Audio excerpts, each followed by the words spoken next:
우리가 특히 구약 성경을 보면서 느끼는 의문 가운데 하나는 때로 하나님이 참 심하시다, 때로 하나님이 참 비정하시다, 잔인하시다는 느낌이 들 때가 있다는 겁니다.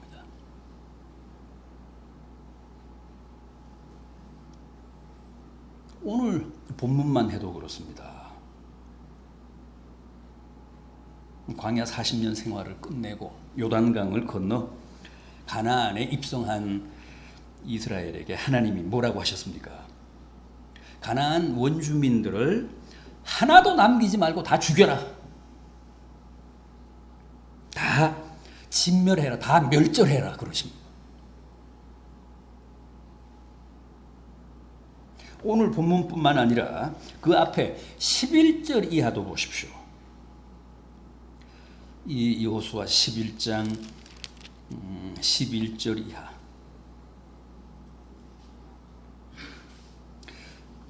그 가운데 모든 사람을 칼날로 쳐서 진멸하여 호흡이 있는 자는 하나도 남기지 아니하였고 또 하소를 불로 살랐고 여호수아가 그 왕들의 모든 성읍과 그 모든 왕을 붙잡아 칼날로 쳐서 진멸하여 바쳤으니 여호와의 종 모세가 명령한 것과 같이 하였다. 14절 이하도 보십시오. 14절 이하. 이 성읍들의 모든 재물과 가축은 이스라엘 자손들이 탈취하고 모든 사람은 칼날로 쳐서 멸하여 호흡이 있는 자는 하나도 남기지 아니하였으니 여호와께서 그의 종 모세에게 명령하신 것을 모세는 여호수아에게 명령하였고 여호수아는 그대로 행하여 여호와께서 모세에게 명하신 모든 것을 하나도 행하지 아니한 것이 없었다.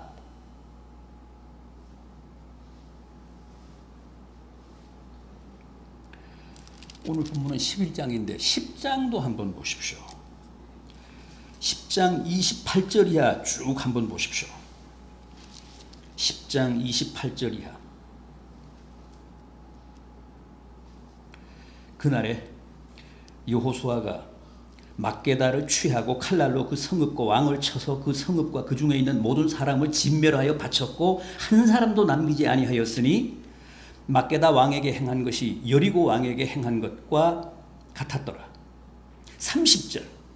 여호와께서 또 그 성읍과 그 왕을 이스라엘의 손에 붙이신지라 칼날로 그 성읍과 그 중의 모든 사람을 쳐서 멸하여 한 사람도 남기지 아니하였으니 그 왕에게 행한 것이 여리고 왕에게 행한 것과 같았더라. 32절 이하입니다. 여호와께서 라기스를 이스라엘의 손에 넘겨주신지라 이튿날에 그 성읍을 점령하고 칼날로 그것과 그 안에 모든 사람을 쳐서 멸하였으니 림나에 행한 것과 같았더라.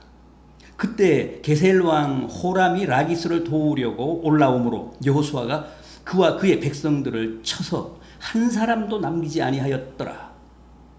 35절입니다. 그날에 그 성읍을 취하고 칼날로 그것을 쳐서 그 중에 있는 모든 사람을 당일에 진멸하여 바쳤으니 라기스에 행한 것과 같았더라.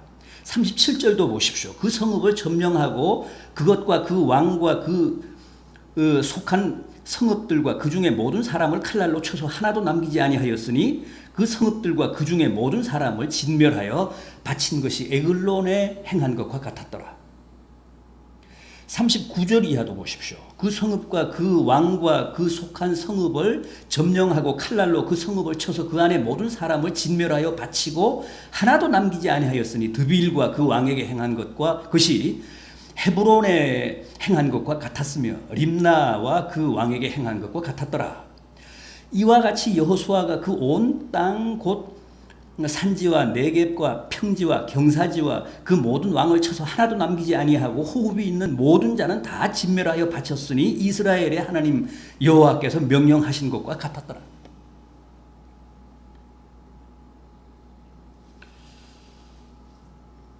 하나님이 그렇게 명령하셔서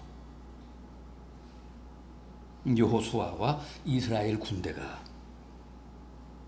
그 원주민들을 하나도 남기지 아니하고 호흡이 있는 자는 다 진멸했다고 합니다.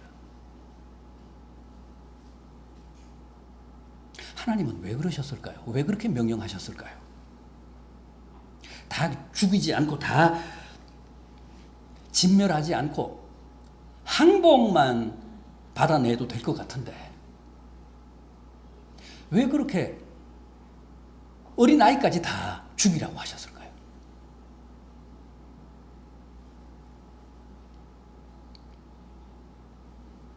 하나님이 정말 잔인하셔서 그런 명령을 내리셨을까요?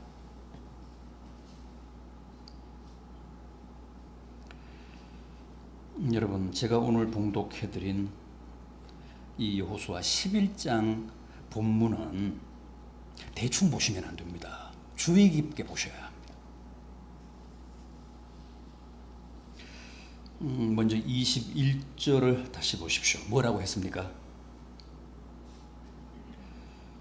분명히 여호수아가 가서 산지와 헤브론과 드빌과 아납과 유다 온 산지와 이스라엘 온 산지에서 아낙 사람들을 멸절하고 그가 또 그들의 성읍을 진멸했다.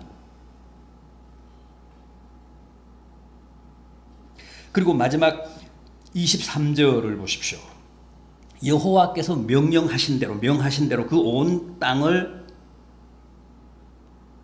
점령하자 마침내 드디어 전쟁이 그쳤다고 합니다.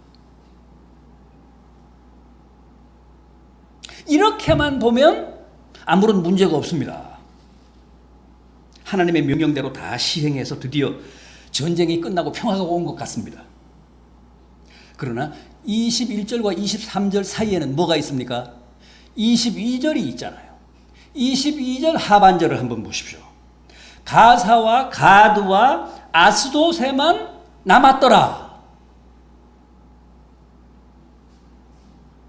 지금 우리가 가지고 있는 개정판은 이런데 전에 우리가 보던 그 개역판, 개역 성경에는 약간 남았더라 그랬습니다.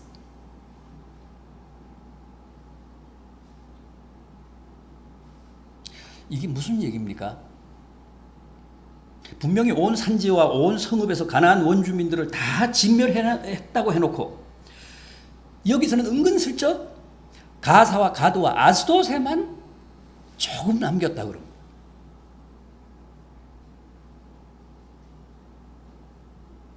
그러니까 사실은 다 진멸하지도 않고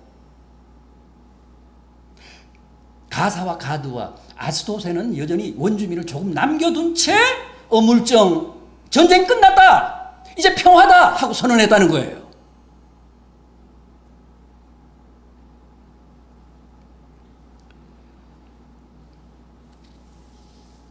언제나 이게 문제입니다.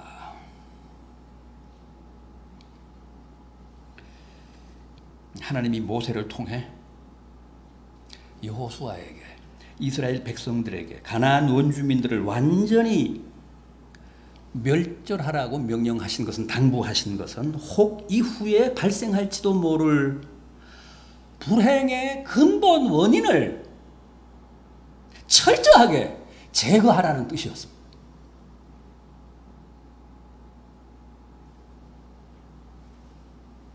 하나님이 잔인해서가 아니라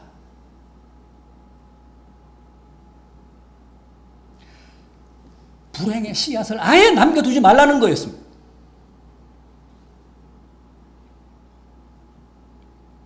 마태복음 5장을 우리가 산상보훈이라고 하죠. 5장, 6장, 7장을. 그 5장에 보면 주님의 이런 말씀이 나옵니다. 마음의 음욕을 품은 자는 이미 간음한 자다. 그러므로 내 눈이 너로 실족하게 하면 빼어버리라. 내 손이 너로 실족하게 하면 찍어버려라. 내 발이 너로 실족하게 하면 발을 찍어버려라. 이 말씀 여러분들은 어떻게 이해하십니까? 어떻게 해석하십니까? 아니 마음이 범죄했다고 심장을 도려내고 눈이 범죄했다고 눈을 뽑고 손이 범죄했다고 손목을 자르고 발이 범죄했다고 발목을 자르면 우리 가운데 과연 무사할 사람이 있을까요? 저 같은 사람은 아마 1시간도 못 돼서 손발 다 자르고 눈까지 뽑고 아마 심장까지 도려내야 될 거예요. 여러분들도 아마 모르긴 해도 하루 넘기기는 어려울 거예요. 하루도 못 넘길 겁니다. 저는 1시간도 안 되고.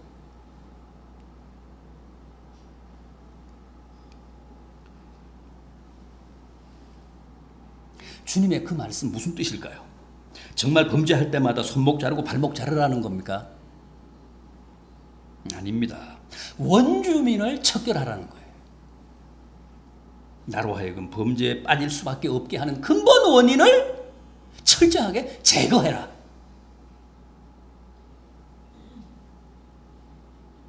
나중에 그게 어떤 화근이 되어 내게 어떤 큰 불행을 가져다 줄지 모르니까 원주민을 다 진멸하라는 겁니다.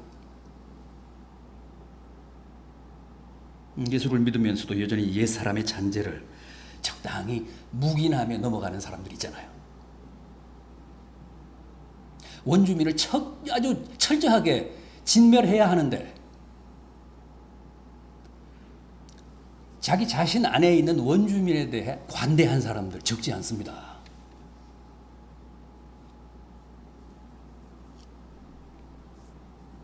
여러분, 어린아이까지도 심지어는 짐승들까지도 다 죽이라고 하신 말씀을 기억하십시오.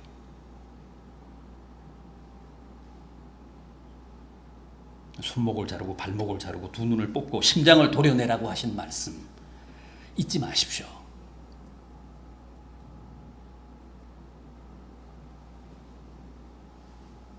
원주민을 발본 세곤하지 않고서도 적당히 봉합한 채 이제 전쟁 끝났다. 평화가 왔다. 그렇게 일방적으로 선언했다가는 훗날 큰 사단이 벌어진다는 거예요.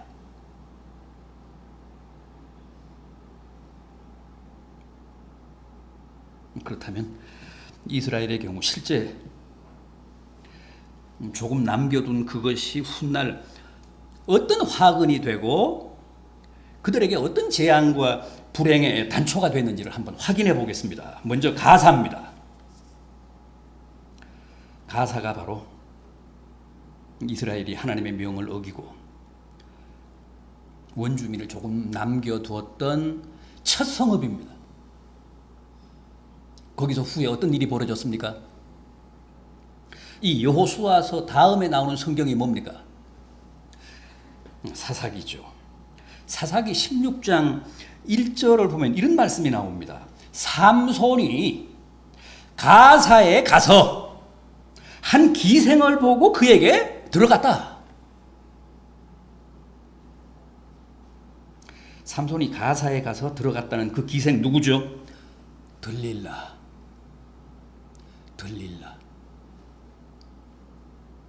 어떻게 됐습니까? 감히 누구도 대적할 수 없었던 이스라엘의 영웅이요 사사요 나시린이었던 그가 일개 가사의 기생 들릴라에게 머리를 깎이고 두 눈이 뽑힌 채 짐승처럼 연자맷돌을 돌리다가 결국은 자기가 묶인 다곤 신전의 기둥을 부러뜨리며 거기에 모인 3,000명이 넘는 블레셋 사람들과 함께 장렬한 최후를 맞습니다. 자폭한 겁니다. 자폭.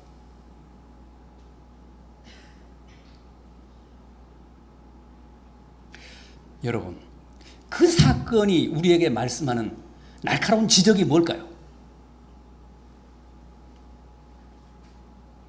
일찍이 여호수아가 하나님의 명령대로 가사를 다 진멸했던들 후에 왜 그런 처절한 비극이 있었겠느냐는 거예요.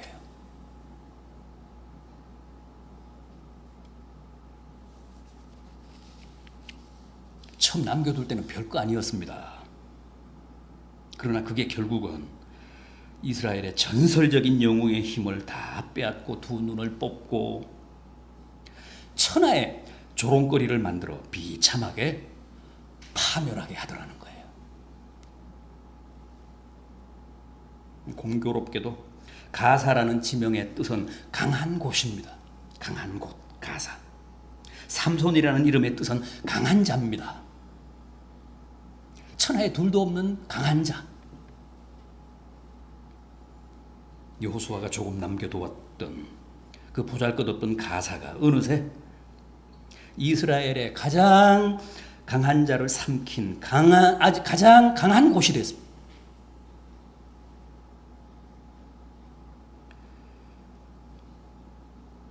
하나님이 다 진멸하라고 하시면 이유가 있습니다. 반드시 진멸해야 합니다.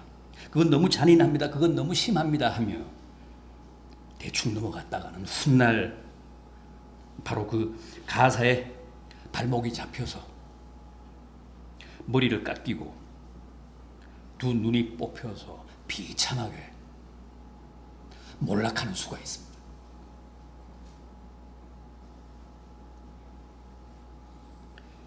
예수를 믿고 거듭난 사람은 자기 안의 원주민을 진멸하는 일에 가혹해야 합니다. 옛사람을 척결하는 일에 잔인해야 합니다. 그런데 우리는 그러지 못하잖아요.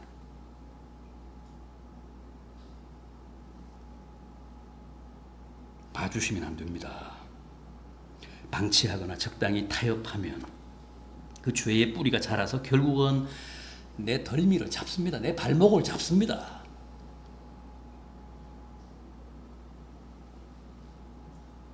너무 심하다고 생각하지 마시고 하나님이 진멸하라고 명령하실 때 아예 뿌리까지 뽑으십시오. 절대 가사를 남겨두지 마십시오. 다음은 어디입니까? 가사와 가드와 그랬습니다. 가드에도 좀 남겼다는 거예요. 가드는 후에 어떤 화근이 됐습니까? 사무엘상 17장 4절입니다. 블레셋 사람의 진에서 싸움을 도두는 자가 나왔는데 그 이름은 골리앗이요? 어디 사람이라고요? 가드 사람이라. 신장이 6규빗 한 뼘이요. 계속 이어지는 8절 이하입니다. 그가 서서 이스라엘 군대를 향하여 외쳐 가로되 너희는 한 사람을 택하여 내게로 보내라.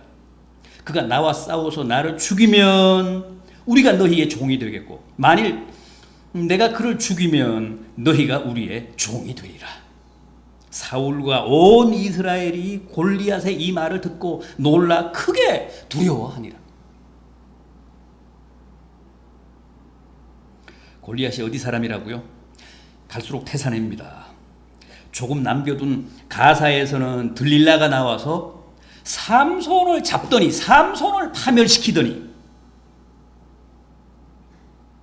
이제 가드에서는 무시무시한 골리앗이 나와서 이스라엘 군대를 제멋대로 농락하고 조롱하며 위협하고 있는데도 사울 왕은 그 골리앗 앞에서 벌벌 떨며 속수무책으로 당하고 있더라는 거예요. 보십시오. 처음에 여호수아가 다 진멸했었다면 거기서 왜 이런 골리앗 같은 괴물이 나왔겠습니까?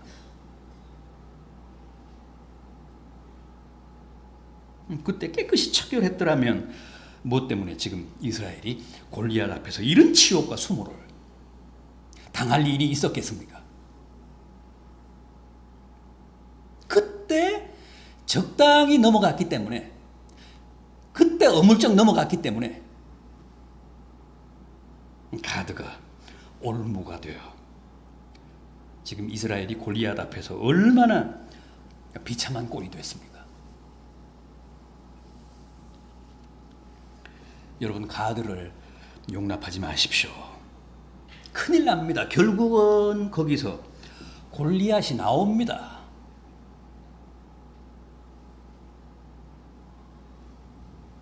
요즘 젊은 사람들은 결혼할 때 누구도 신앙을 첫째로 꼽지 않습니다. 신앙을 첫 번째 조건으로 내걸지 않습니다. 그죠? 키 크고 잘생기면 또 직장 번듯하면 됩니다. 우리 믿는 청년들도 그렇잖아요.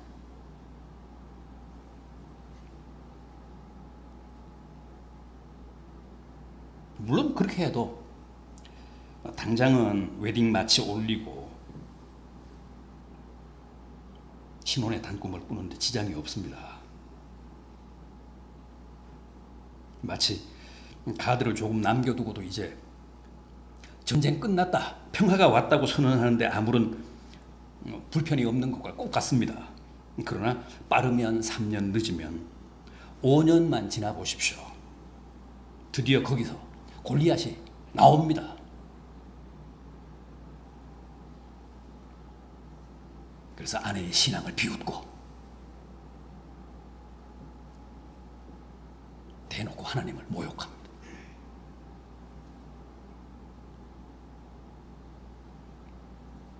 처음부터 가드를 용납했기 때문에 당하는 필연적인 결과입니다.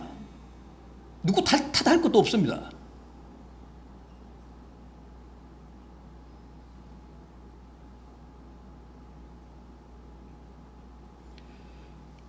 잊지 마시기 바랍니다.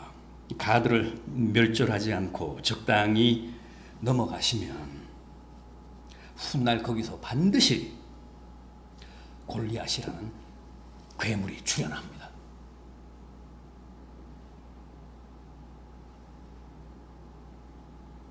이제 마지막으로 아스돗입니다. 가사와 가드와 아스돗에만 조금 남겼더라.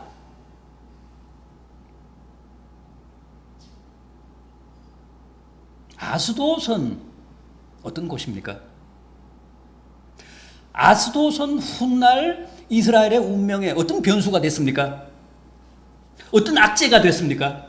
사무엘상 1장을 보면 이스라엘 역사에서 가장 치욕적인 전쟁 이야기가 나옵니다. 소위 에벤에셀 전쟁입니다. 에벤에셀이라고 하면 어떤 곳이죠? 이스라엘의 성지입니다. 하나님이 여기까지 우리를 도우셨다는 뜻의 성지입니다. 유명한 곳입니다. 그런데 그곳에서 이스라엘 군이 적군에게 몰살을 당합니다. 블레셋 군대에게 무려 3만 명이 살육을 당합니다. 더구나 그 전쟁은 이스라엘 군의 사기를 위해서 전장에 나갈 때 하나님의 법궤를 메고 나갔습니다. 그런데 그 법궤를 적에게 빼앗겼습니다. 하나님을 빼앗긴 거예요. 사무엘상 5장 1절입니다. 블레셋 사람이 하나님의 궤를 빼앗아 가지고 에벤에셀로부터 아스돗에 이르니라.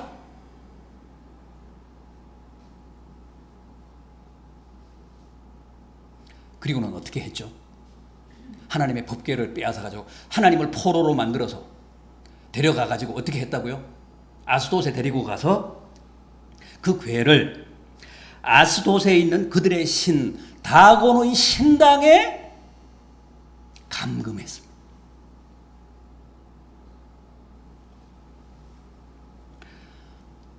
할 말이 없습니다. 기가 막힙니다.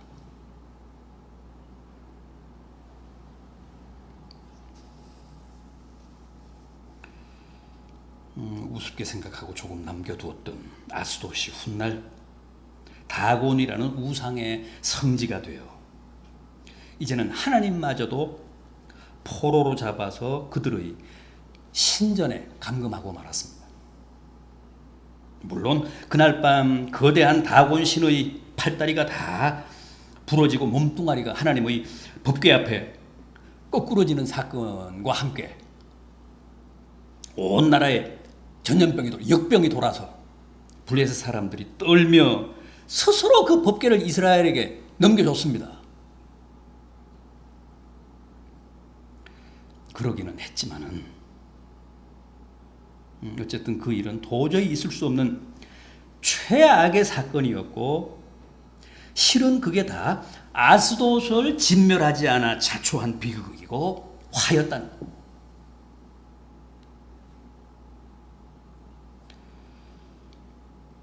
여러분의 아스돗은 무엇입니까? 용납하지 마십시오. 비록 아픔이 있고 고통이 따르고 미련이 없지 않더라도 과감하게 척결하십시오. 더 이상 남겨두지 말고 진멸하십시오. 그거 그냥 남겨둔 채 어물쩍 넘어가셨다가는 훗날 하나님마저도 빼앗깁니다.